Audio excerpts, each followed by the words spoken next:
देखु आज अगस्ट 5 तारिख सोमवार आम गोटे बाक्स देखुलु अगस्ट मसरे नुआ फेणा गढ़ी देखो मुझे देखा द साइड्रे कि भाव में दिनिकिया अंडार लाइन सब अच्छी युराक सब दिनिकिया अंडा अच्छी लार्भा और पीपा भी अच्छी देखो माछी केमती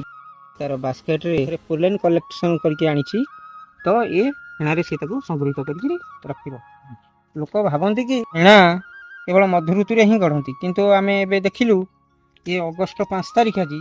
किंतु ये माछी नुआ फेणा गढ़ी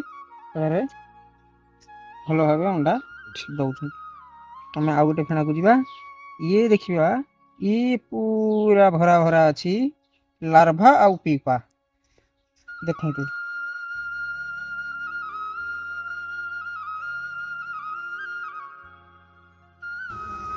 क्वीन रखीदे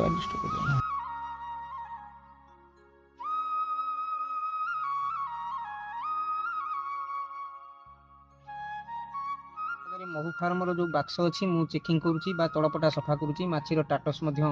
चेकिंग करुच्ची जेकोसी नुआ चाषी और भाई भौणी मैंने जदि निजर इच्छा थाए जे बाक्सर मेंटेनेंस किभली होउची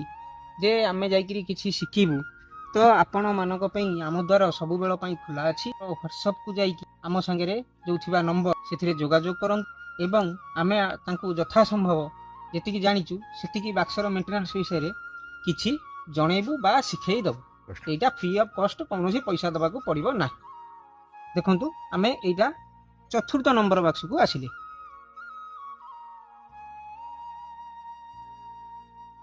एथरे मध्य नुआ फेणा मौमाछी गढ़ी मुझे गोटे कथा देखा चाहूँगी ए देखु भल भाव देखु येलो कलर पिंक कलर ये सब पोलेन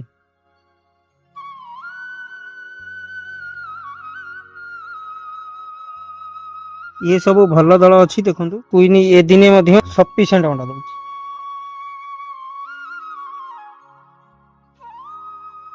देखु मौमाछी किभली खाद्य को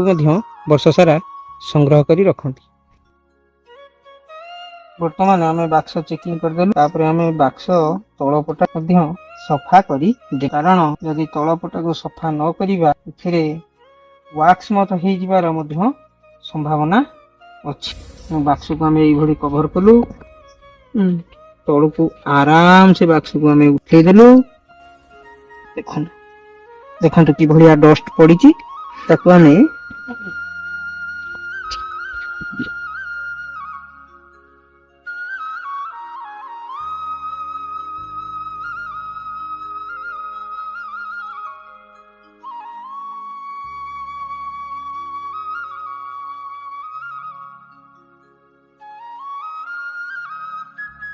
अल्प अंडा दे सब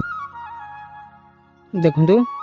यहीटा पूरा आमर जमी मिठा दुकान गला बेले जमी व्हाइट मिठा देखा जाए तो ये गोटे महुमाछी दल आम चेकिंग कला बेले भी देखिलु द फेणा फेणा देखु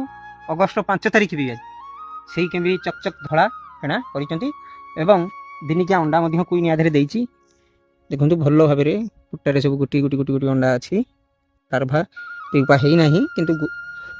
ये किसी 4-5टी ये अच्छी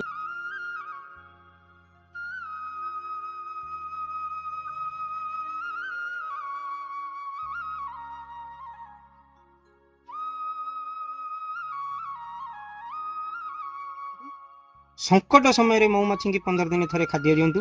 ये माछी को अंडा लार्भा पीपा थिबार सबु बेले देखा पाइबे माछीर स्ट्रेंथ रहिबो खाद्य संकट बिना रानी मौमाछी अंडा दबा बंद करिवो नाही दलटा प्रॉपर मेंटेन रहिबो वाक्स मत जो लागिबार जो भयटा थाए ताहा मध्य लागिबो नाही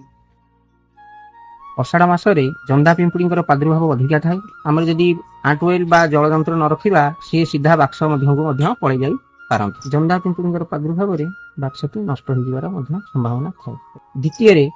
आम जेहेतु महू बाक्स काठरे तैयारी करुचे आमर बाक्स को घोड़ेबा निहाती आवश्यक अच्छे कारण वर्षा दिने काठटी पानी खाई नष्ट हो संभावना रोचे साधारण गोटे पॉलिथिन ବ୍ୟବହାର କରିବାକୁ ପଡ଼ିବ। ଯେକୌଣସି ପଲିଥିନ୍ଟା ବାନ୍ଧିବା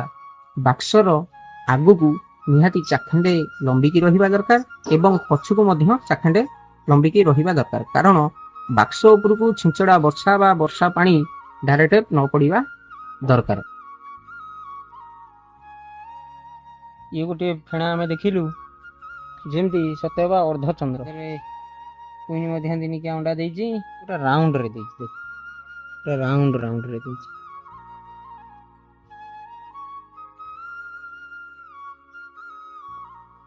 ସାନ ସିନା ଦାନତା ମହାନ।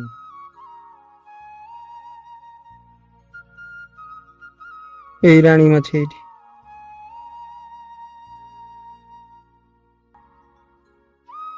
ଦେଖନ୍ତୁ ପୁରା ଫୁଲ ଅଣ୍ଡା ଦେଇଛି, ଏଥିରେ ଲାର୍ଭା ପୁପା ମଧ୍ୟ ଭଲ ଭାବେ ଅଛି।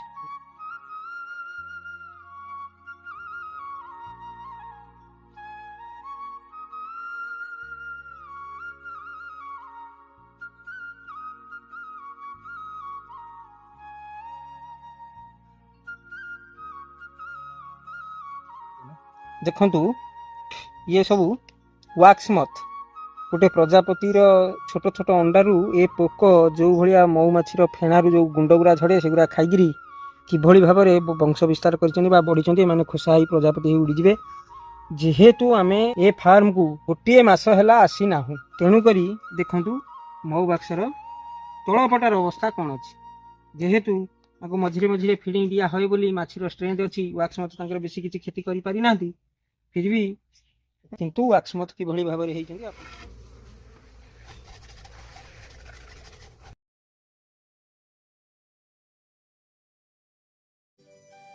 ମହୁମାଛି ଫାର୍ମର କାମ ସରେଇଲୁ, ତ ଆମେ ବର୍ତ୍ତମାନ ବାହାରିଲୁ ଯିବାକୁ। ତେଣୁକରି ମୋର ସବୁ ନୂଆ ଚାଷୀ ଭାଇ ଓ ଭଉଣୀମାନେ, ଗୁରୁଜନ ଚାଷୀମାନଙ୍କୁ ମୋର ବି ଅନୁରୋଧ ଯେ ସେମାନେ ମହୁମାଛି ସଙ୍କଟ ସମୟରେ ଫିଡରର ବ୍ୟବହାର କରନ୍ତୁ ଏବଂ 15 ଦିନେ ଥରେ ଅତି କମ୍ରେ ମହୁ ବାକ୍ସର ତଳପଟା ଏବଂ ମାଛିର ଟାଟସ୍ ମଧ୍ୟ ଚେକ୍ କରନ୍ତୁ। ରହିଲି, ନମସ୍କାର, ଜୟ ଜଗନ୍ନାଥ।